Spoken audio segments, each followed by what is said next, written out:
Pemirsa, masyarakat belum banyak mengenali perbedaan antar lembaga keuangan seperti bank dan koperasi. Untuk itu, masyarakat diingatkan untuk berhati-hati saat hendak melakukan transaksi keuangan ke koperasi atau bank karena keduanya memiliki perbedaan.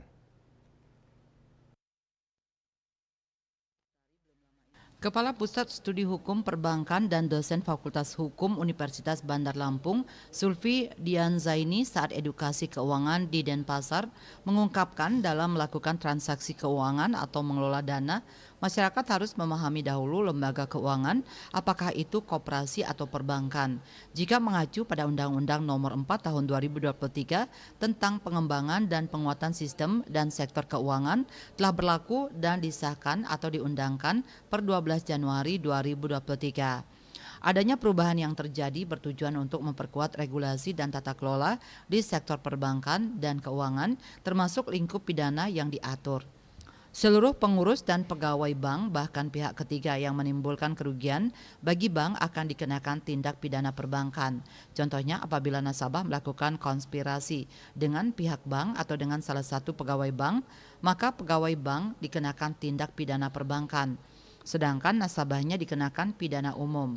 Berbeda dengan aturan sekarang, adanya tindak pidana perbankan setelah undang-undang baru disahkan, maka nasabah yang melakukan konspirasi dengan pihak pegawai bank juga akan dikenakan tindak pidana perbankan. Sementara kegiatan usaha koperasi mengacu Undang-Undang Nomor 52 Tahun 1992 disahkan oleh Kementerian Koperasi dan merupakan usaha kecil, mikro, dan menengah.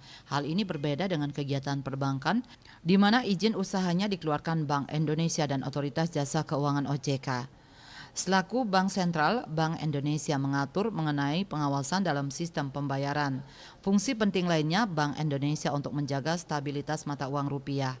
Ia menambahkan bank diperbolehkan melakukan kegiatan usaha berbasis aplikasi internet yang bisa menimbulkan persaingan antara perbankan dengan pinjaman online atau pinjol. Dengan adanya perbedaan-perbedaan tersebut, maka masyarakat harus teredukasi perbedaan antara penyimpanan dana di koperasi dengan penyimpanan dana di bank. Banyak masyarakat belum memahami tentang sistem penyimpanan uang di koperasi yang dianggap sama menyimpan uang di bank. Penggunaan istilah di koperasi sering salah kaprah, misalnya nasabah, tabungan, deposito, atau ada yang terkait dengan aplikasi pembayaran tapi tidak berizin dari Bank Indonesia. Perbedaan lainnya yakni koperasi menggunakan buku simpan pinjam, sedangkan perbankan menggunakan buku tabungan. Istilah anggota dipergunakan koperasi, sedangkan perbankan memakai istilah nasabah. Selanjutnya, koperasi melaksanakan rapat anggota tahunan RAT dan membagikan sisa hasil usaha SHU kepada anggota. Sedangkan di perbankan memakai rapat umum pembagian saham RUPS. Untuk itu masyarakat diminta lebih memahami perbedaan antara koperasi dan lembaga perbankan dan terbaru fintech. Koperasi itu salah satu kegiatan usaha pokok adalah simpan pinjam. Biasanya koperasi-koperasi dalam instansi-instansi itu kan dia hanya simpan pinjam, tidak kegiatan usaha yang lainnya. Itu boleh, hanya istilah yang digunakan jangan kredit, jangan nasabah, tapi gunakanlah istilah sebagaimana yang ada dalam undang-undang koperasi. Anggota, simpan pinjam.